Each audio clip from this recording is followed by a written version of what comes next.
আগে কিছু পুলিশ যেমন ছিল। স্যার এই দাঁড়ান দাঁড়ান দাঁড়ান, এই তোর গাড়ির কাগজ আছে? কাগজ দেখা। জি স্যার, আমার গাড়ির সব কাগজ আছে, দাঁড়ান দেখাচ্ছি। এই স্যার, এই যে।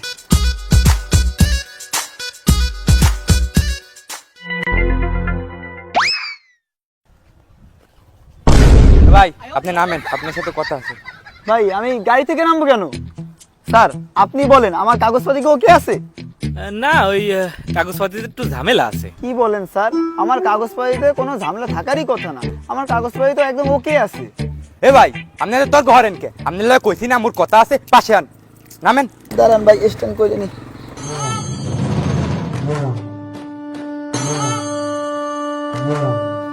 ও নেন ভাই, বেশি তর্ক করিলেন না, বেশি তর্ক করলে বড় সড়ো একটা মামলা খাই যাইবেন, এই সময় হাজার হাজার টাকা যাইবে।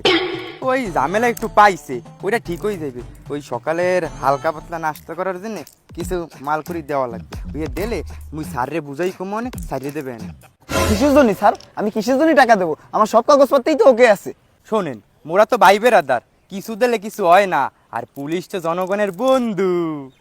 ভাই এইটা আপনি ঠিক কথা কইছেন, বড় মামলা দিলে তো গাদি গাদি টাকা যাইবে আনি, তা স্যারে কয় টাকা দিলে হবে আনি? ও ভাই ওই চা নাস্তার জন্য খুশি হয়ে আপনি যাই দেন, কিন্তু ওই 1000 টাকার নিচে দিয়েন না। চলেন চল। আচ্ছা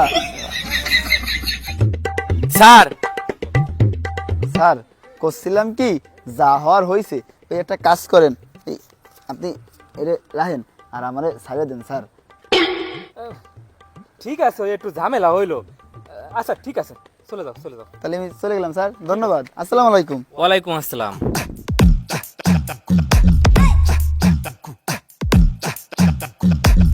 স্যার একটা কথা বলতাম। হ্যাঁ বলো। আমার নিয়ম অনুযায়ী আমার কাগজপাতিতে কোনো ভুল নেই স্যার, তাহলে আমার একটু বলবেন আমার কাগজপাতিতে কোন নিয়মে ভুল আছে? তুমি নিয়ম শিখবে আমাকে কাছে, দাঁড়াও তোমার নিয়ম শিখাচ্ছি। এই এর গাড়ি থানায় নে, থানায় নিয়ে একবার আটকাই রাখ। না না না না স্যার, আমি নিয়ম শিখবো না, আমি নিয়ম শিখবো না, আমার ছাড়িয়ে দেন, আমি চলে যাচ্ছি চলে যাচ্ছি। শালা নিয়ম শিখবে আমাকে কাছে নাই। কাগজপত্র তো সব ঠিকই আছে। এই তুমি ওকে ভিতরে আসতে বলো। জি স্যার। এই তুমি ভিতরে আসো। স্যার আসবো? হ্যাঁ আসুন আসুন।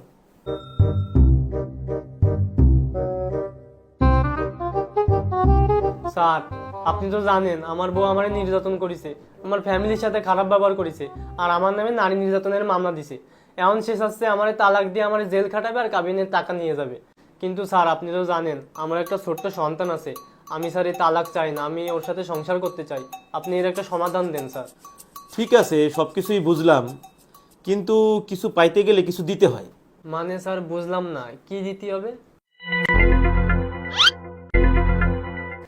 আপনি মানে এখনো বুঝতে পারেননি? আপনি যদি সংসারে শান্তি চান তাহলে স্যাররে চা নাস্তা করার জন্য লাখখানিক টাকার ব্যবস্থা করেন, তাহলে আপনার কেস সলভ করে দেবে।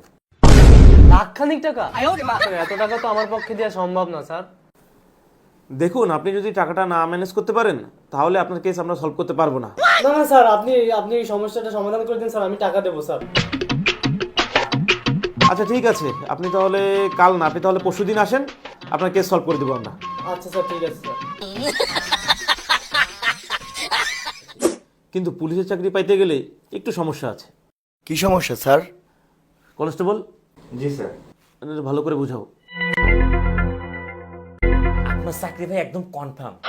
স্যার একটু খুশি করতে হবে, চা পানি খাওয়ার জন্য মাত্র 15 লাখ টাকা দিলে আপনার চাকরি একদম কনফার্ম। কি বলেন স্যার?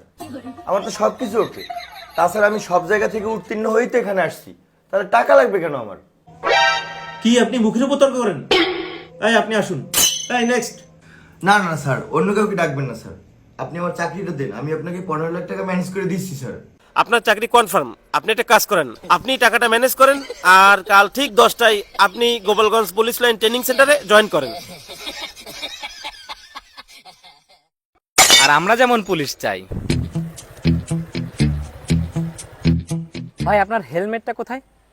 ভাই আসলে বাসায় কাছেই তো, আর গাড়িও আমার ভাইয়ের, এই জন্যই হেলমেটটা আনা হয় নাই। আর আপনার ভাইয়ের?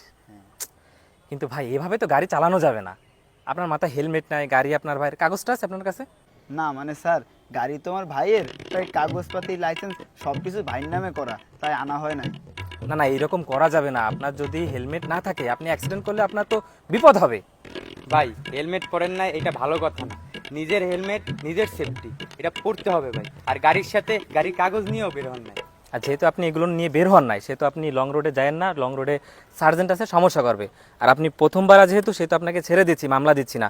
আপনি যান, বাসায় চলে যান, হেলমেট আর হচ্ছে কাগজ নিয়ে তারপর আসবেন। যান, চলে যান। তা ঠিক আছে স্যার, ধন্যবাদ আপনাকে। ঠিক আছে। স্যার আমার বউ আমারে নির্যাতন করে, আমার ফ্যামিলির নির্যাতন করে, উল্টে আমার নামে নারী নির্যাতনের কেস দিয়েছে স্যার। আমার তোরে পুরুষ নির্যাতনের কেস দেওয়া উচিত স্যার, তা না দিয়ে ও আমার নারী নির্যাতনের কেস দিয়েছে স্যার। আপনারা একটা সুষ্ঠু সমাধান করে দিন স্যার। কি পুরুষ নির্যাতন? কনস্টেবল, জি স্যার। যত দ্রুত সম্ভব হয় এনার কেসটা থানায় জিডি করো। জি স্যার। আর আপনার কেসটা আমরা তদন্ত করতেছি, যত দ্রুত সম্ভব হয় আমরা সলভ করার চেষ্টা করব। স্যার জিডি করতে কয় টাকা লাগবে? না না ভাই, জিডি করতে 1 টাকাও লাগবে না, আপনি আমার সাথে আসেন, আমি আপনার জিডি করে দিচ্ছি। আচ্ছা ঠিক আছে স্যার, কিন্তু আপনারা যে কেসটা সলভ করবেন এর জন্য কয় টাকা দেওয়া লাগবে? দেখুন, আপনি যেটা ভাবছেন সেটা না। থানায় জিডি করতে বা কেস করতে বা কোনো কিছু সমাধান পাইতে গেলে কোনো টাকা লাগে না। এবং পুলিশ জনগণের বন্ধু, জনগণের সেবায় পুলিশ সর্বদাই নিয়োজিত থাকবে। আপনি নিশ্চিন্তে বাসায় যান, আপনার কেসটা সলভ করার দায়িত্ব আমাদের। আচ্ছা ঠিক আছে স্যার, অনেক অনেক ধন্যবাদ। রিফাত সাহেব, আপনাকে থ্যাংক ইউ, আপনার চাকরি হয়ে গেছে, আপনাকে কনগ্রেস।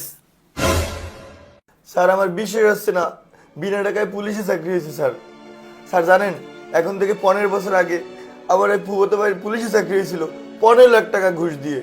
স্যার আমি তো ভাবছি এই সময় এই বাংলাদেশে পুলিশে চাকরি নিতে স্যার আমার 30 লক্ষ টাকা লাগবে, কিন্তু স্যার এই সময় বাংলাদেশে টাকা ছাড়া পুলিশে চাকরি হয় তা তো আমি জানতাম না স্যার। অনেক অনেক ধন্যবাদ স্যার আপনাকে। আচ্ছা আচ্ছা, ঠিক আছে, আপনি আগামীকাল থেকে আমাদের এখানে জয়েন হন। আচ্ছা স্যার, তাহলে আমি আসি।